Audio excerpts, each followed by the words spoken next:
and welcome to another week of Libertarians at Large. My name is Eric Rautzep, and this is where we discuss the week in news and express a libertarian point of view of the goings-on in our nation and the world.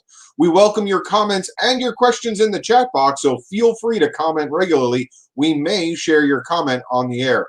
This week, I am joined by my fellow at-large members, Laura Ebke and Valerie Sarwark. How are you doing? Good. Welcome and back. This week we have very special guest, Bill Redpath. Hello. Access Bill. Extraordinaire. How's everyone doing? We're doing okay. I woke up good. from my nap in time for this, fortunately. So we're doing well, you are a road warrior, Bill. So you are deserving of a need of a nap there. So. All right. I'm doing well. Good to be here. Absolutely. It is our pleasure to have you on. That is for sure. I want to make sure I get that donate now scroll bar going on at the bottom, because it is absolutely imperative that if you are capable, please make a donation to Ballot Access. We're going to be talking about it for the next hour or so about why ballot access for the Libertarian Party is so important, and we have the maestro of ballot access with us tonight, Bill Redpath. I bet we'll be talking about it longer than that. I bet we'll be talking about it for the next year or so, huh? At least. Well, we were talking about it just the other week with when Ricky Harrington was on. Yeah. Mm-hmm. So, which is one of the big fight states right now. So definitely. So, Bill, what's going on with ballot access? What do you guys? What's the top priorities right now? Well, I would say priority one is finishing a petition drive in Arkansas. That is going to wrap up sometime this month, and because we have a 90-day window in order to finish a 10,000 valid signature petition drive. That 90-day, we started whatever date it was, about the 1st of April, and the last day we have within that 90-day window is June 29th, and we'll get it done before then. And then priority number two will be Alabama. Alabama right now has a little shy of 20,000 gross signatures when we need 51,588 valid signatures. So that it's absolutely ridiculous, and it's so different than Mississippi. Those are states right next to each other. Mississippi has had very easy ballot access for decades, and maybe even a century or more. But Alabama has one of the worst ballot access laws. But we have until March 2022 to complete that petition drive in Alabama. We will definitely get it done, assuming we can raise the money. What's really important there is that we're going to try to keep ballot access in Alabama by running people for statewide offices that the Democrats aren't running for, to set up two-way race situations where if we can get 20% of the vote in two-way races, which is very likely to occur, then we will keep ballot access every 2 years indefinitely going into the future. But I think it's important, particularly just to stand up and sort of be defiant to the Republican Party of Alabama, which Richard Winger describes as a one-party dictatorship in Alabama. And I just think that sometimes politically disobedient measures need to be taken just as a matter of principle. And I think this is one of those situations, frankly, in Alabama. They are recruiting candidates, many different candidates, to run for all levels of office there, but certainly we're going to be focusing. We want to have a governor candidate, that's for sure. And we want to run people in as many two-way races as possible in Alabama in 2022 in order to retain ballot access going for, at least for 2024 and hopefully indefinitely into the future. And then we will probably be doing North Dakota sometime this year. And we have not started that yet, but I think that will probably be the number 3 priority. which we will turn to after we complete Arkansas. And Samuel wants to know where he can donate to help the cause in Bama.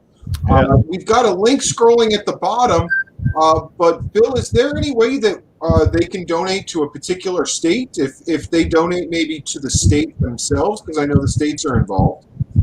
Right. Well, there is the Libertarian Party of Alabama you could donate to directly, or lp.org/ballot access. And I just also want to say, for people who live in these states or near these states, volunteer signatures count too. And I always like to, the first question I ask when sizing up a petition drive is, okay, how many volunteer signatures do you think you can get? Volunteer signatures are extremely valuable. They save us money, and it's good having Libertarian Party members out there gathering signatures so they can speak to people directly about the Libertarian Party and libertarianism. And so I urge people who live in surrounding states. Over the years I've petitioned, I can't even tell you how many states, but I bet I've petitioned in at least 15 different states over the years. And rolling up one's sleeves and putting a little sweat equity into this is valuable as well. So those are your options, and and they're not mutually exclusive. You can do all three. If someone wants to volunteer to collect signatures, how do they do that? I would say contact the state chair of the respective states. It is for now Laura Lane in Alabama. I believe her email is laura.lane@lpalabama.org, and hopefully she won't get spammed by me saying that online. And I actually don't, and I believe that the chair in Arkansas, I think, is chair@lpar.org, but I'm not 100% sure of that. But anyway, I would say contact the chair of the state party if you don't know who the ballot access coordinator is. And really, I think it's the chair in both Alabama and Arkansas. Great.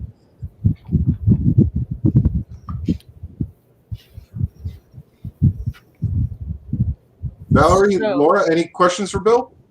No, I mean, are there states? Let's talk a little bit about kind of the global environment for ballot access. If you want to.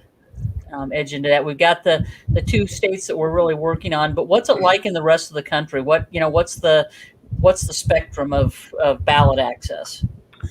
I would say that it's interesting. There's a great Reason TV video that was recorded several years ago with Richard Winger.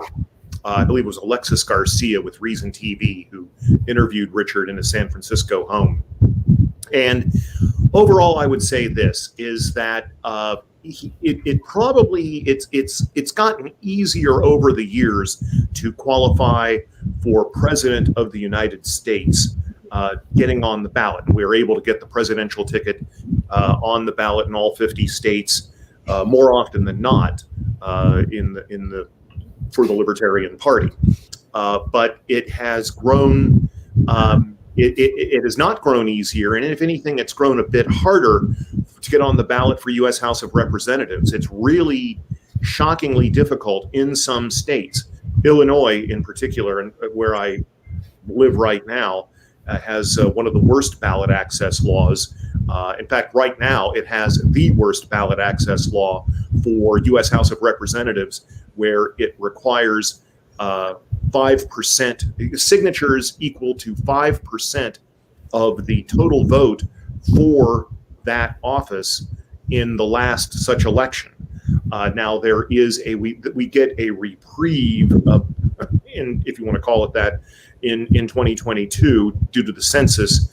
Once every 10 years, it is reduced to a flat 5,000 signatures, but it's still ridiculous. 5,000 valid signatures to get on the ballot for U.S. House of Representatives. I was on the ballot last year here in Illinois because of litigation over COVID and the shelter-in-place order, and a U.S. District Court judge ruled that for U.S. House in Illinois, that they had to cut the number of required signatures to 10% of normal, which meant would have been 16,000 valid signatures for me last year, it got cut to 1,600, and that was doable. A couple of friends and I got me on the ballot. I thought, well, given the ballot access law in Illinois, if I'm ever going to get on the ballot in Illinois for U.S. House of Representatives, I better do it now.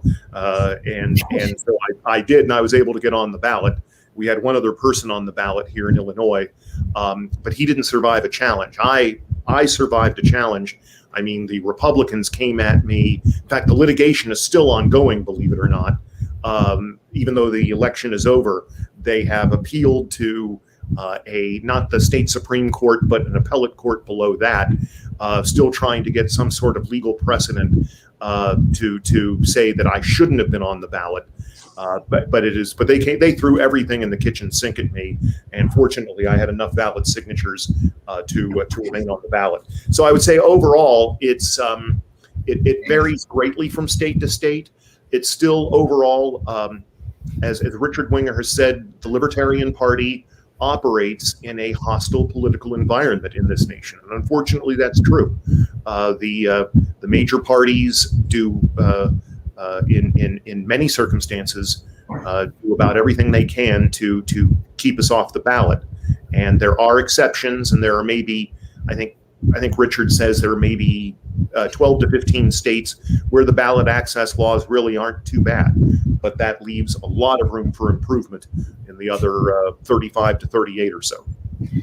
Well, I think that it's important for us to keep reminding folks how tough it is in some states to get ballot access, because we have an influx.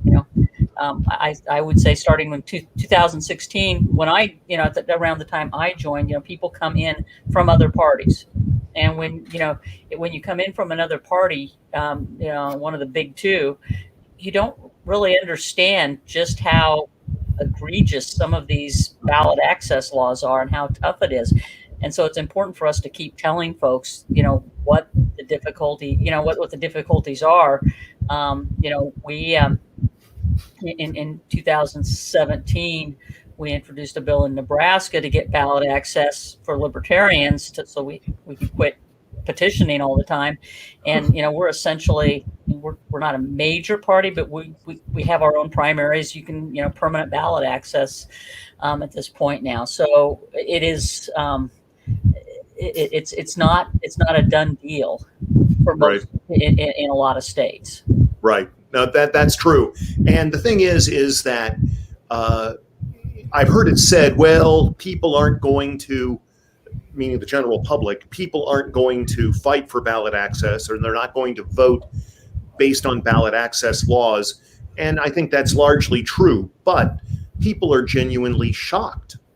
They have no idea. It's something the average person doesn't even consider is well, why is it that there's only one person on the ballot for this office, or why is it that there are no more, almost never more than two people for state house or state senate or U.S. House in Illinois?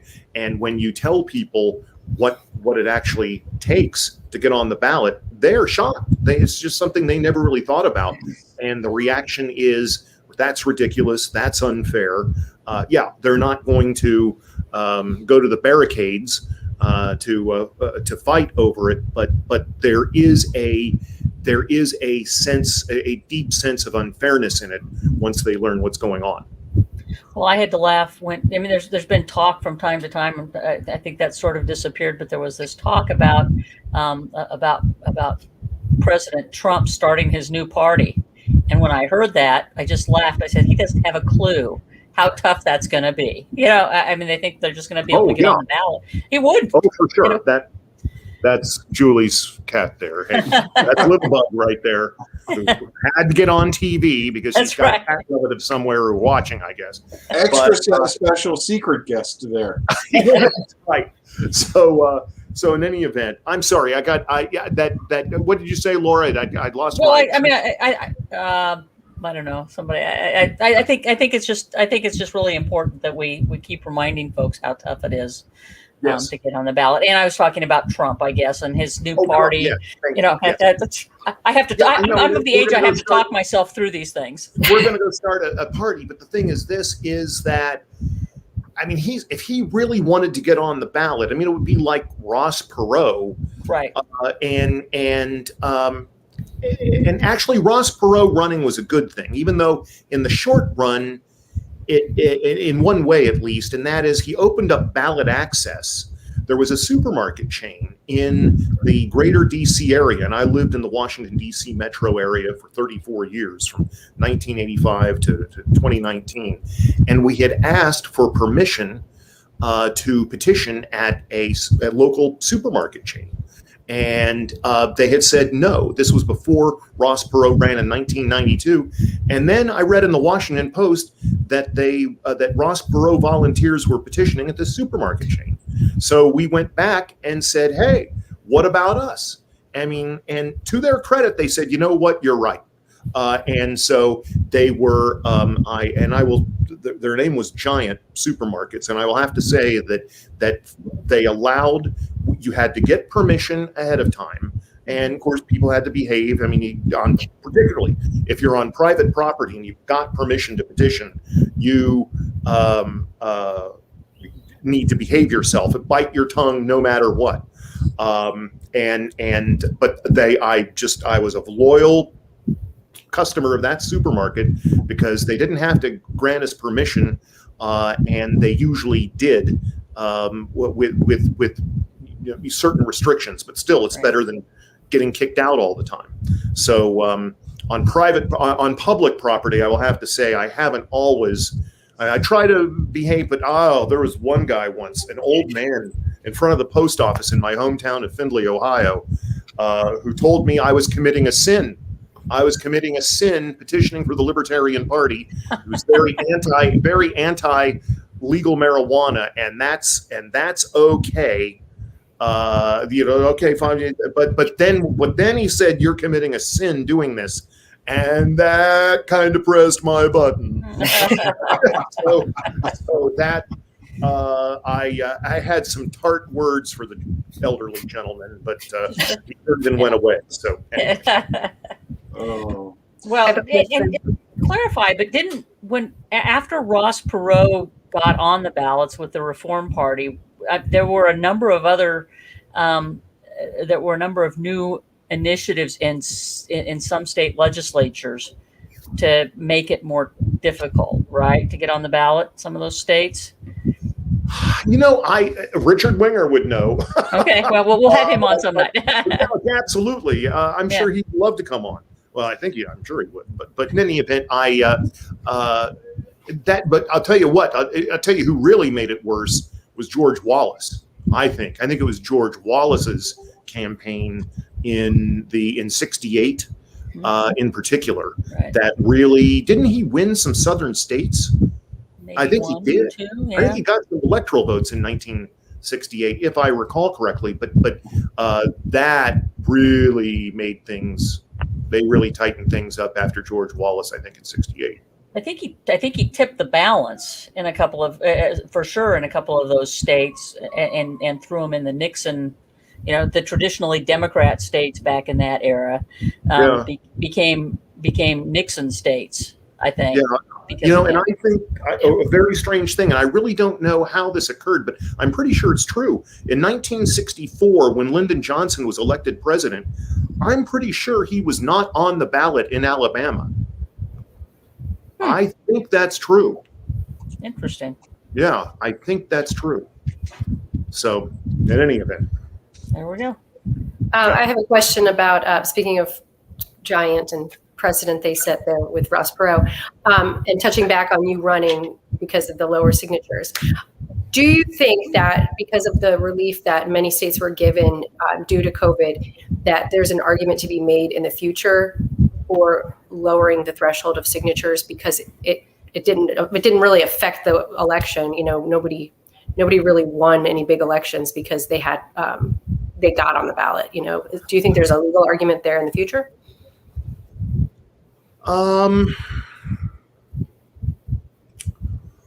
I don't know if there's an argument there that's going to move state legislators. I mean, first of all, if anybody can figure out how to get my state senator in Illinois to respond, named Don DeWitt, if anybody can figure out how to get Don DeWitt to respond to me in any way, shape, or form, I'll kiss him at the next Libertarian National Convention. But you heard it here, people. There's a challenge on the floor here. I mean, he just doesn't. I don't know what to say. I mean, I communicate with his assistant. I send emails, and just nothing. So I'm not sure how to respond to that. I don't know that and I'll tell you what. It was very uneven. The legal relief we got in 2020 due to COVID was very uneven. We got huge relief here in Illinois. It was not just okay. don't. Oh God, I didn't. But anyway, this is the next thing after Spike's mixtape. Okay, so beg your pardon? This is the next thing after Spike's mixtape. Okay, all right. But in any event, I would just say that. I was going to say in Illinois, yes, it was very mixed. In Illinois, we got our statewide candidates put on the ballot automatically. So we went, it was huge savings for the LNC and the state party to go from a petition drive with 25,000 valid signatures down to 0. Yeah. That was extraordinary. But then there were other states where we got no relief at all. Pennsylvania, no relief. Maine, no relief. New Hampshire, no relief, I believe. Correct me if I'm wrong, Valerie. 30%? Oh, excuse me. We did. You are correct. We did get. It was cut, I think, from 1,500 per congressional district to 950. So I think you are correct. 30% is correct. So I stand corrected there. But there were a number of states that we got no relief, and other states where we got a lot of relief. So I doubt that many state legislators are going to be moved by what occurred last year to lower ballot access barriers, unfortunately. So just to rewind the conversation here for a second, 3 presidents of the United States did not show up on the ballot in Alabama and yet still won the presidency. They are Abraham Lincoln in 1860, Harry S. Truman in 1948, and Lyndon Baines Johnson in 1964.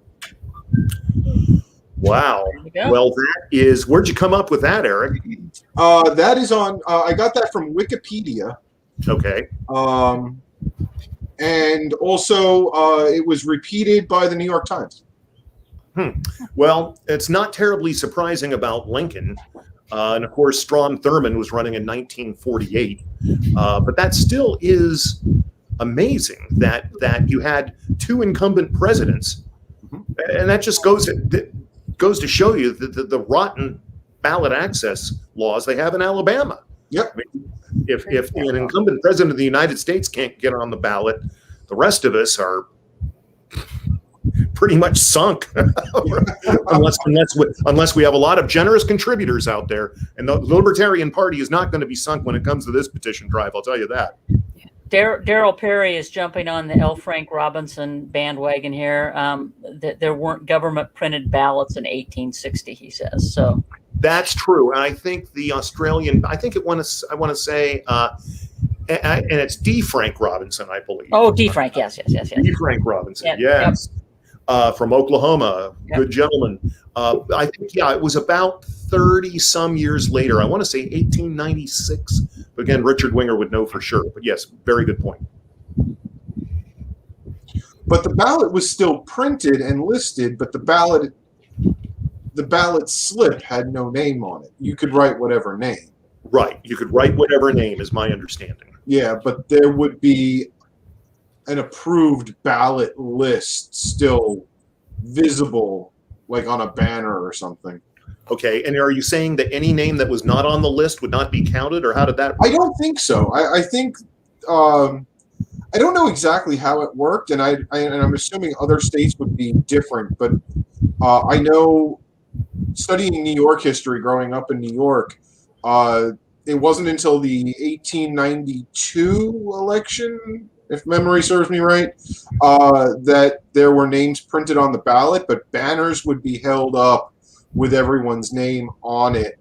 And that actually goes back to the entire Tammany Hall aspect, because then the Tammany people would be ripping down the banners and putting up their own with only the one name on it, and all sorts of shenanigans. So, just a remembrance of history class about New York political history. So I don't know if other states did that with the banners and the names on the ballot, but yeah, that's just okay.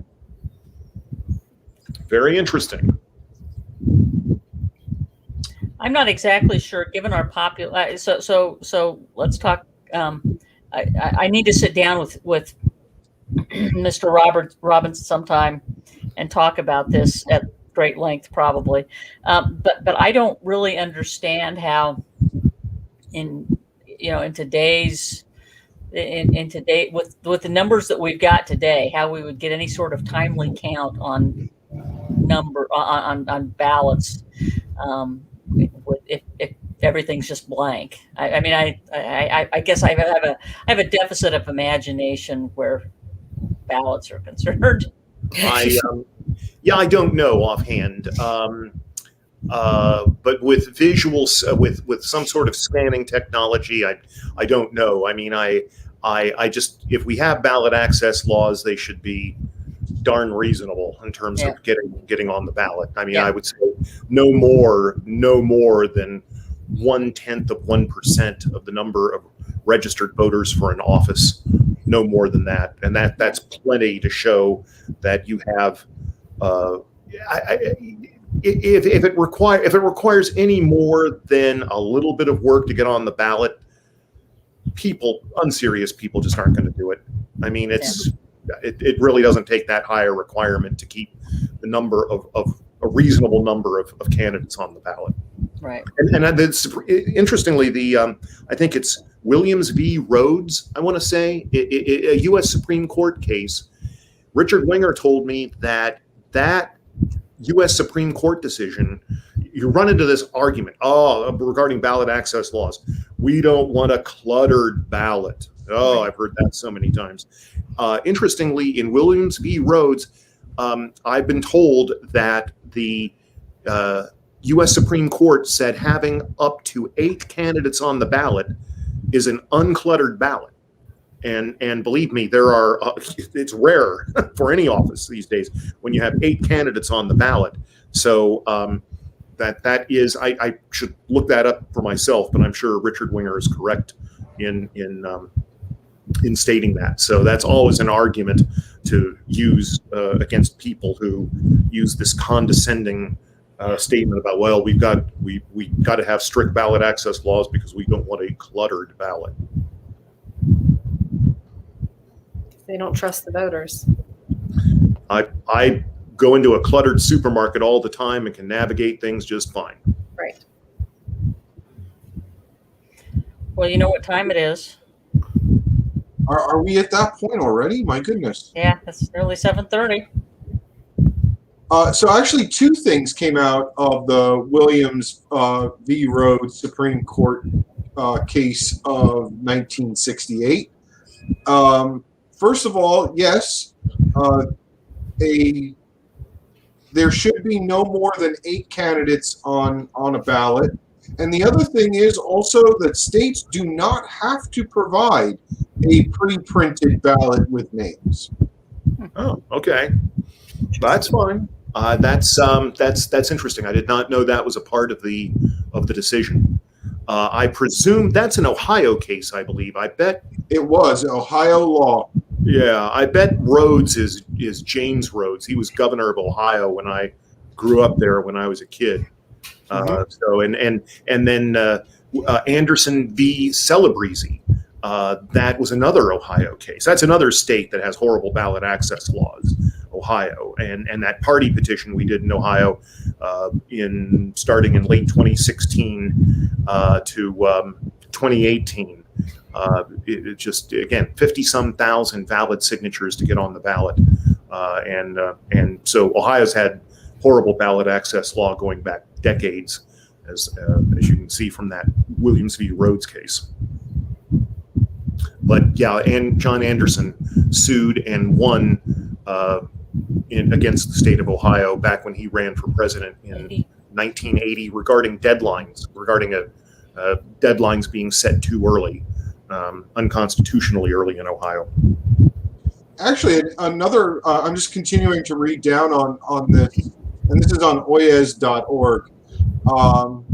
Justice Hugo Black was the writer of the majority opinion, and he actually concluded that Ohio's restrictions with the two parties grants a total monopoly and imposed a significant unequal burden on minority groups and parties.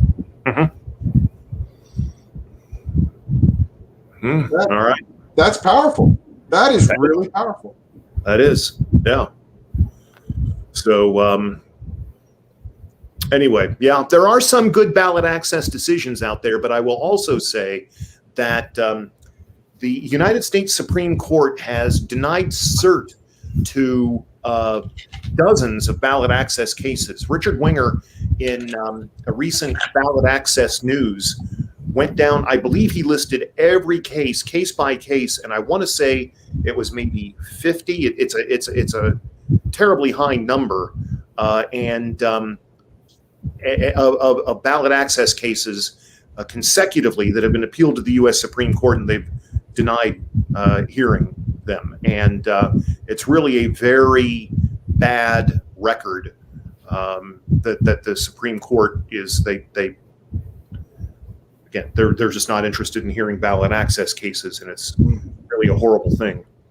And that's unfortunate, because that's one of the main purposes of the government, in my opinion, is to make sure that we have access to the ballot and the best person gets put forward. But of course, the monopoly is fighting against it. Right. But it is that time, so let's move on to the news quiz. This is, of course, provided by Washington Week and PBS. Sorry. Select all that apply. President Biden took his first international trip to Europe this week. For which of the following reasons? To announce plans to distribute COVID-19 vaccine globally, emphasize America's role as a world leader, and or rebuild relationships with U.S. allies? Definitely the first one. Apparently, we're donating 5 million vaccines. Just so then. I'm going to guess. I don't know. What do you think, Bill? I'm going to guess the third one too. I'm guessing all three, actually. Yeah, why not? Does that look good? Sure. Sure. I'll go with that. And it's correct. Wow, there you go. There you go. President Biden headed to Europe this week in efforts to rebuild relations with allies and reassert America's role as a leader with the world stage. So both our president and our vice president are actually out of the country right now. Have we heard about Kamala Harris? Let's have a party then. What? I said, let's have a party then, for Pete's sake. Oh, I know, right? But have we heard of her interesting foible in Guatemala? Yes. Didn't she say people don't come here? No, it gets worse than that. Uh-oh. So a member of the press actually asked, has Kamala Harris gone to the border wall? And her response was, well, I haven't been to Europe yet either. So, wasn't she put in charge of the whole border war by? Yeah, and that's why she was in Guatemala, was to talk about immigration issues and the plight of South Americans coming to the United States. I would think that visiting the border wall, or at least having a better answer in stock, would be, I don't know. I heard that, and before I even heard the foible, my mind was going like, no, I haven't been to the border wall yet, but many of the individuals coming to the border wall, their struggle and their plight starts right here in Guatemala and other South American countries, so I'm following their struggle to America. And oh my gosh, she would have been lauded as a hero of immigration. But she decided to just douse it in gas and catch it on fire. I was like, oh my gosh. So if the president and the vice president are both out of the country, who's in charge? Nancy Pelosi. Is she real? I mean, yeah, there you go. I mean, technically the president is still in charge, but if something was to happen, I guess the next person in line would. I don't know. That's a great question. So when in Nebraska, if the governor and lieutenant governor are both gone, there's a hierarchy of you got the speaker and so there was one point when the governor, the lieutenant governor, and the speaker and the chair of the executive board. I mean, we've got this hierarchy that it's written in statute. We're all gone, and the next guy in line, the guy who was the acting governor for like 3 days, was the chair of the committee on committees, and he it was during the summer, so we weren't on session in session or anything, but he he wrote out. We have what we jokingly, well, it's called the Great Navy of the state of Nebraska, and you give admiralships as an honorary thing, admiralships in the Great Navy. So he gave out more admiralships to the Navy during his 3 days in office than I think that the actual governor did his whole 4 years. Oh my gosh. Is that like being a Kentucky colonel or in Kentucky or Sagamore of the Wabash in Indiana? I would guess that you it's an honorary thing in recognition of some great service that you've performed to your local, but it's pretty routine. I mean, anybody can nominate anybody, and they have these nice. I got one. I am an admiral. I will say. I don't think of Nebraska when I think of the Navy. It's the Missouri River, that seems very strange, but yes, hey, it is. Whatever, however people get their kicks there, it's okay. Yeah. But let me ask you a question, Laura. Yep. What do you have to say about the existence of a unicameral legislature? You're the only state that has a unicameral legislature. What do you think of that versus bicameral? Well, I grew up in Nebraska, so I'm biased. I think it makes a lot of sense. It gets rid of. We have some unique rules. For instance, every single bill gets a vote or gets a hearing, and every bill. So 900 bills are introduced, and the committees are busy, right? And committee chairs, since we're also nonpartisan. And so we don't have majority leaders and minority leaders. We have committee chairs, and I was a committee chair for 2 years as a libertarian, right? They elected me as a committee chair. In my last 2 years, I was judiciary committee chair, and you have it's a pretty red state, and most of the chairs are Republicans, but the reason why it was formed was because George Norris, who was our U.S. Senator at the time, hated the conference committee system in D.C. He hated the fact that so much of the decision making goes on behind closed doors, and so he moved for the unicameral, which it was handy because we were in the middle of the Depression at the time, and so he made the case for it being cheaper because you wouldn't have to pay as many people. So the cheapness combined with the transparent, the seeming transparency of what was going to happen was he supposedly went through like 8 sets of tires driving around the state getting people to back in the 30s. So you changed from bicameral to unicameral in the 1930s? Yep, we were bicameral. In fact, our Capitol building has 2 chambers. when they were building it at the same time, and they have two chambers. The Senate chamber was only used. The original Senate chamber was only used for like 2 sessions before we switched over, and they closed it down and moved everybody into the other chamber. So does it just sit empty? What do they do with that room? Well, they're working on the HVAC system, so they'll probably move the legislature over there when they have to close the other chamber down. I mean, it's functional, and it's used mostly for ceremonial stuff, big groups that come in, or if you have, sometimes they have like a youth legislature in the summer, and they let them meet in there. So, I mean, all the chairs, and they still have the names up on the board of the senators who were in office at the time. So that's kind of cool. Yeah. Yeah, that is. Yeah.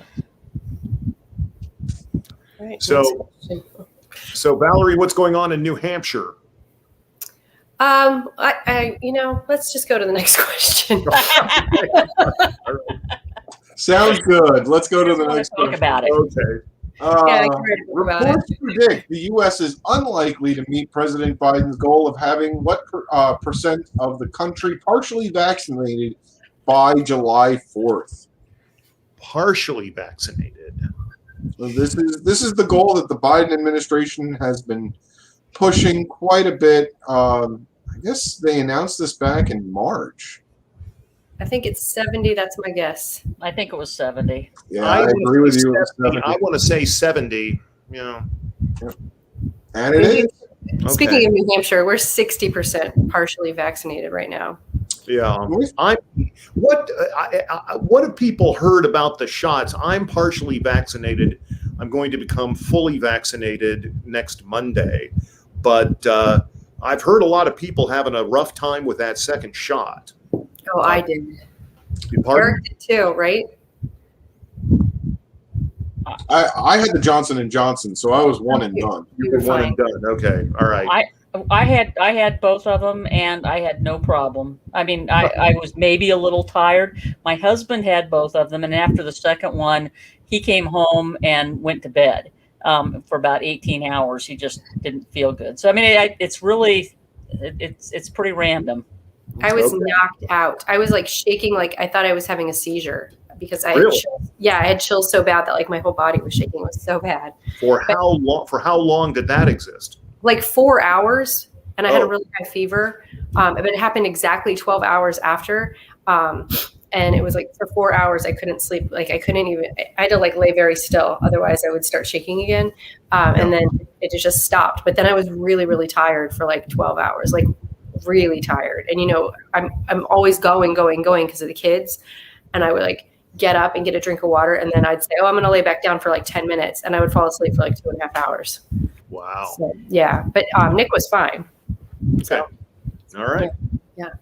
Well, next question. Good luck. We'll see. Yeah.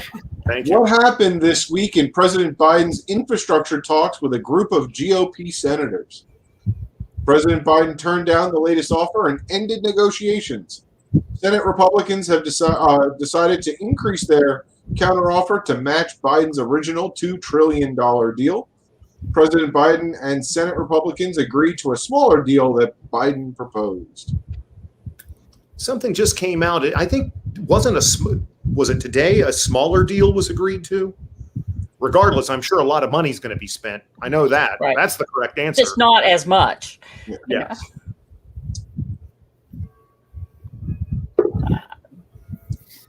Were you going to make anything? I have no idea.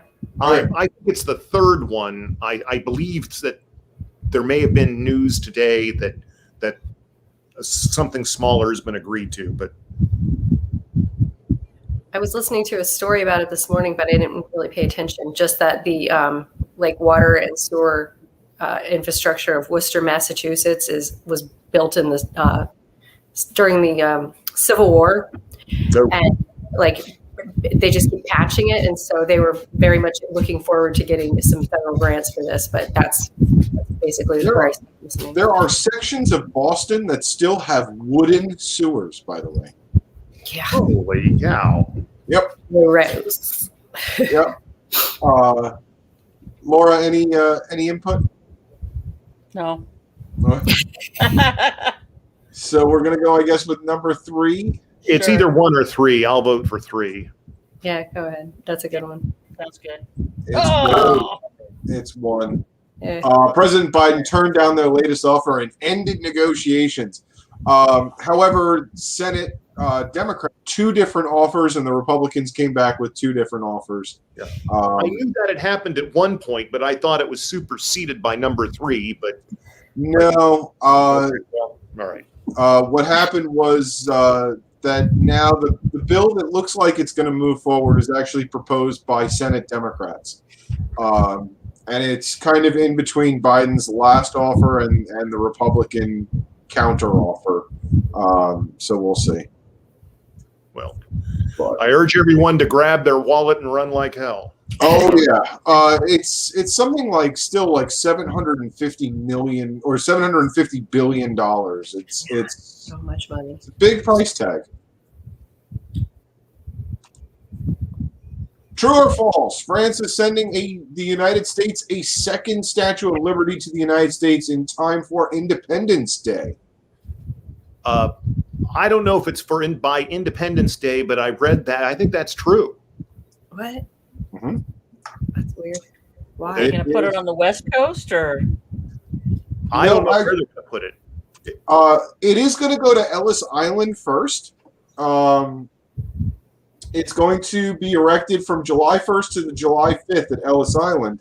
And its permanent home has not been yet decided. It's actually the first statue that has been made in France using repouge, which is the technique of hammering copper, since Lady Liberty. So it's kind of a trend in France of bringing back some old techniques and old methodologies. It is only 1/5 the size of Lady Liberty, or like the one in Las 1/10. Vegas. Hmm? Like the one in Las Vegas. This one's like maybe I think like 50 feet tall or something like that. That's funny. But For yeah, what? Is there a reason? it's France's pledge to continued goodwill and good relations with the United States. Interesting. Probably pay back some of the aid that we've given them instead. That Probably. would be better. Interesting. Republican governors of Florida and Texas are battling cruise lines over which of the following? Travel restrictions for residents, showing proof of COVID-19 vaccines before boarding cruises, or employment opportunities for residents out of work. I vote for number 2. Yeah. I think so.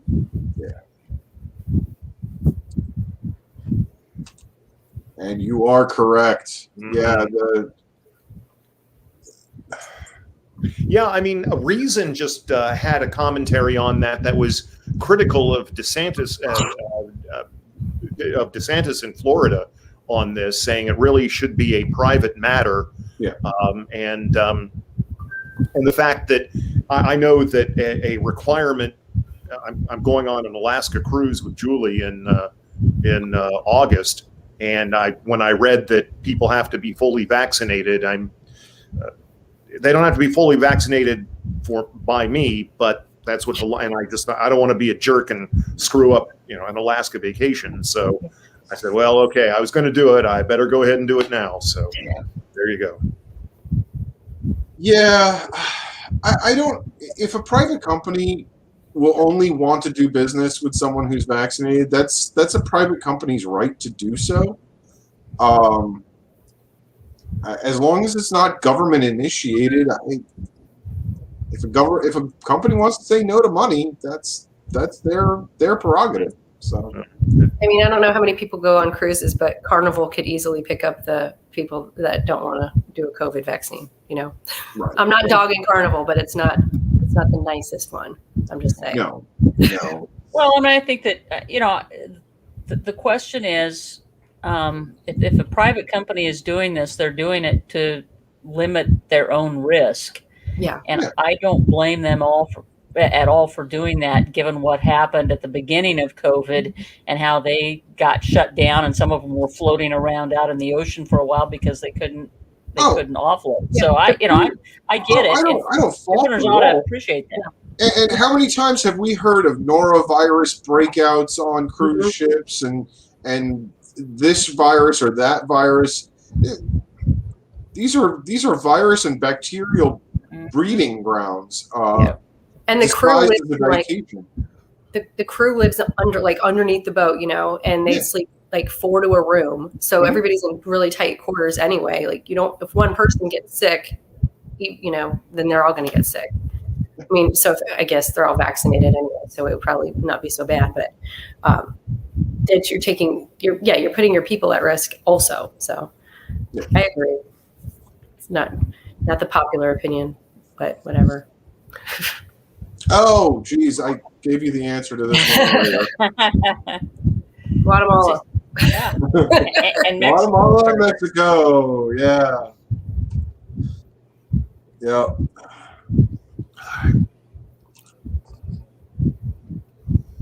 Why have over 100 healthcare workers from a Houston hospital been suspended? Improper care of COVID-19 patients, refusing to take the COVID-19 vaccine, refusing to quarantine after returning from Memorial Day weekend vacations. Well, I'll guess number 2, but I've not heard this story, so that is an educated guess or not. I feel like I've seen something about that there are some hospitals that are having problems with people that are refusing. Yeah, it's number 2.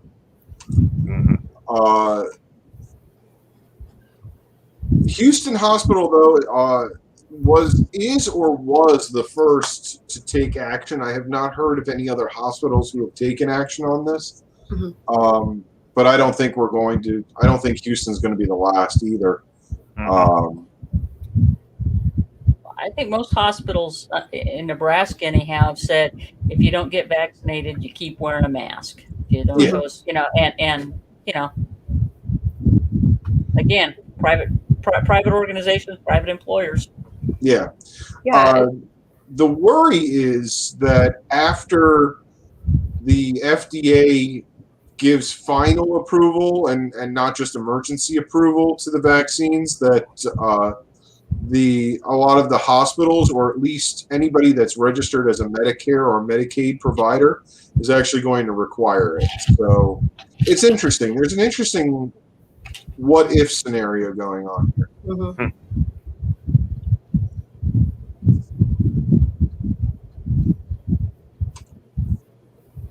President Biden this week revoked a series of Trump executive orders targeting which of the following: immigration restrictions, TikTok and WeChat, or military requirements? Number 2. Yep. Is that true? Oh my gosh. Yep.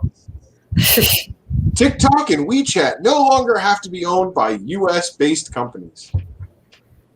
Woof. Well, Okay. thank goodness. Pressing issues. But TikTok was bought by Oracle, wasn't it? So it never really went away. WeChat, I guess, can come back now. So I don't know what that is. yeah, I have not used either one of them, so I can. I'm showing my my Gen X side there. Yeah, I don't know what they are. I mean, I know what TikTok is, but I don't have that. Yeah, I remember reading a column by Neil Ferguson about TikTok, and he said this is supposed to be a threat to national security. Right? Yeah. This is a threat to the brains of Americans. But Yes. I think the brains of Americans have been at jeopardy much longer than TikTok or WeChat have existed. But, I mean, long gone are the days where Werner von Braun would have an hour special once a month on network television discussing the scientific achievement of individual scientists around the country. So, So Bill and I are of the same era. I paint the end of American civilization, whatever that is, at the beginning of CNN headline news. That once we started seeing 24-hour news, they progressed from headline news to regular, 24-hour news to what was that?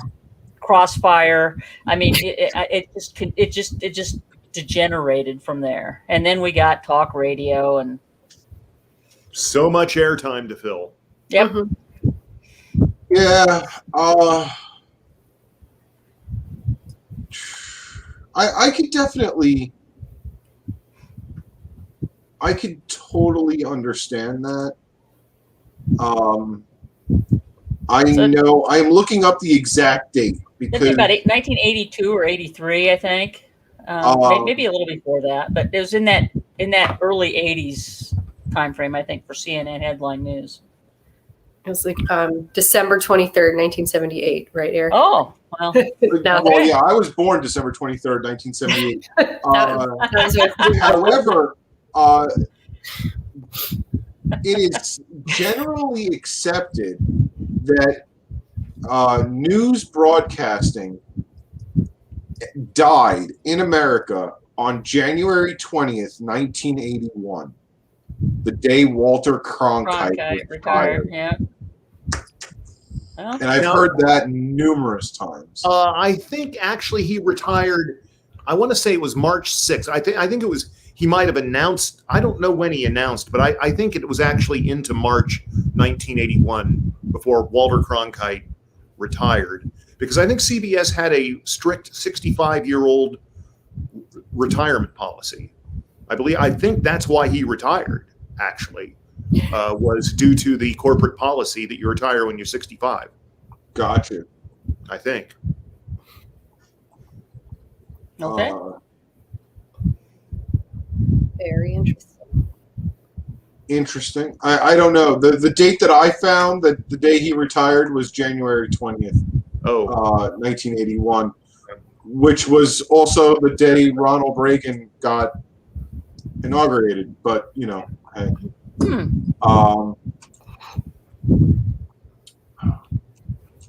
But who knows? I don't know. That's the date that I found. Okay.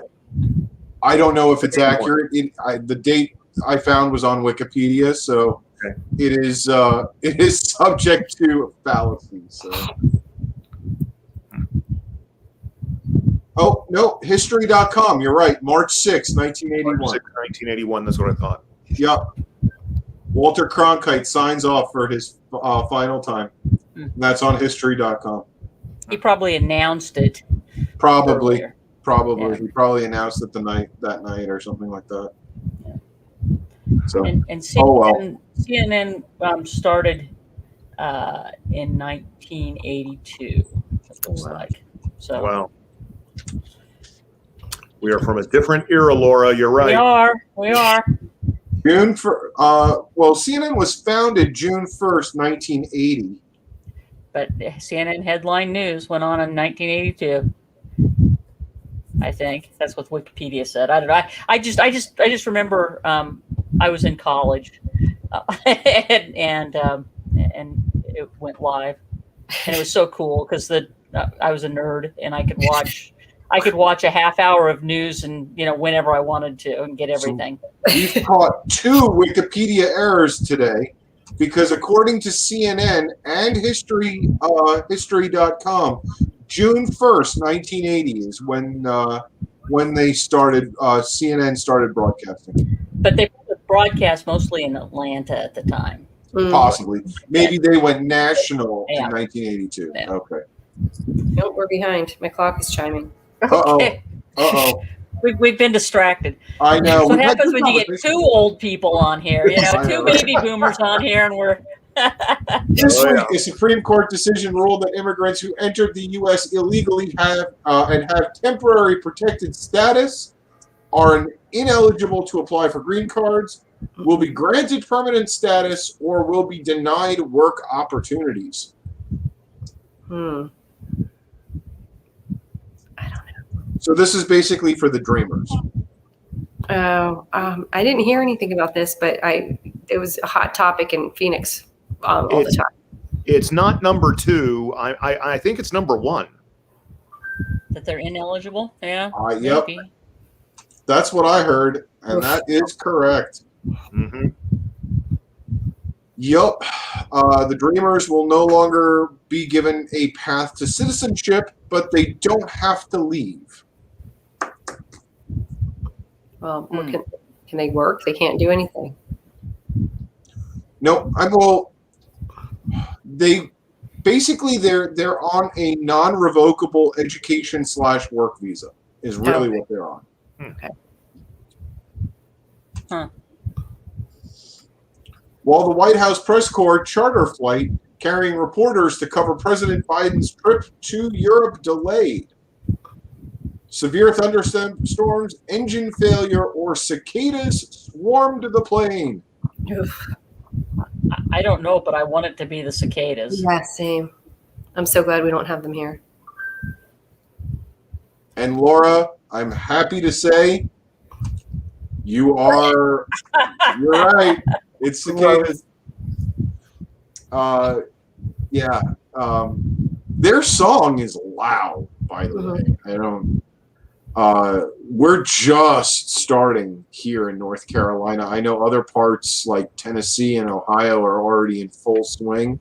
Our Brood X got lazy and showed Tar Heel spirit and really slowed down. So, our cicada song is just starting here. It's insane. Mm-hmm. We don't have any. So same. So we got a 90. Yay. That's a pretty good score. Yeah. All I'm right. happy with that. I hope everyone else is. Yeah. So like you said, we are running 2 minutes behind schedule here tonight. Do we have any final announcements? Anything that we want to maybe they're Wolfpack. Jared is putting in a statement for NC State over here, Wolfpack fans. So yeah.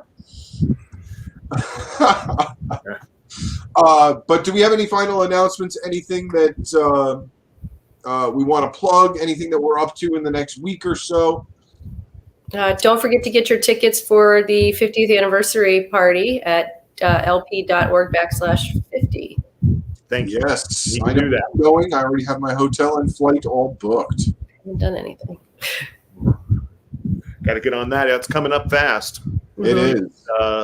About 11 weeks, I want to say, from tomorrow. That's a guess, but that's about right. Yep. Yeah.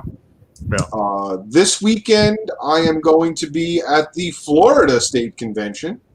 So if you are going to be in Florida, I look forward to seeing you there.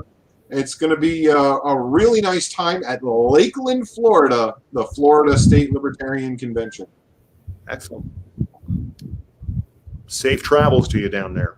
Thank you. Yeah, I'm going to drive this one. So this is going to be a 9-hour drive from Raleigh, North Carolina. So I did that this last weekend. And keep in mind that I live in a town of 7,000 and that our metro area in Nebraska is Omaha, and it's got a population of about 500,000. So I was just fine till I got to the edge of Chicago. And I hit it. I hit it at about 6:30. Okay, which apparently is still rush hour in Chicago, and I was white knuckle driving for the last 15 miles. Took me about an hour and a half. Wow. It was terrifying, and then I got stuck in that lower level thing and couldn't figure out how to. Bill, you probably didn't hear this story, but there is by the hotel there's a lower, I think it was Walker Avenue and an upper Walker Avenue, and my Wacker. GPS Wacker. Okay, the GPS told me to go to lower, right? So I went lower, and somehow I ended up below ground level, underneath things. But then my GPS died, and I couldn't figure out how to get out. I just kept circling.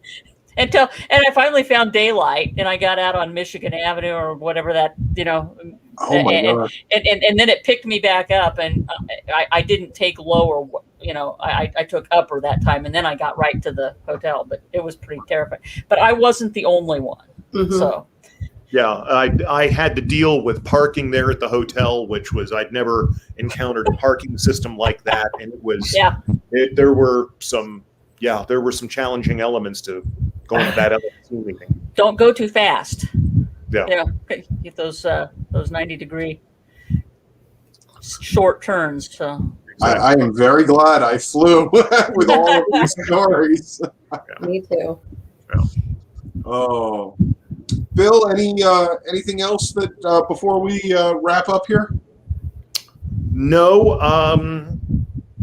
we're going to have a convention in Illinois, but it's not going to be until October. It'll be the weekend of October 8, 9, and 10 in Kankakee, which is more Laura's speed, it sounds like, in terms of locales than Chicago. I'll be there. But you'll be there, yes. I'm planning on it, yes. Yes, you're, and Justin Amash is going to be the keynote speaker, is my understanding. So it's so that's going to be good. And I think my next LP event that I can think of will be Denver, coming up in late August. Nice. Can't really think of anything before then. But Ballot please, access. again, whatever you can do to help ballot access financially or in terms of volunteer, yes, in terms of volunteer signatures would be greatly appreciated. Yes, for sure. Go on to lp.org/ballot access and make a donation now. If you are unable to donate, contact the state chairs of Arkansas and Alabama by going on their websites and clicking the email button and volunteer to make sure that we can have ballot access in those two states. That would be phenomenal. Again, North Dakota. North Dakota. I said North Dakota too. Yep, North Dakota too.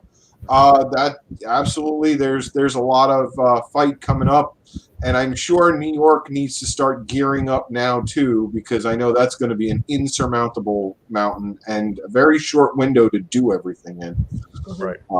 So I'm sure that's already on the back burner, getting ready to be brought up to a boil sooner rather than later.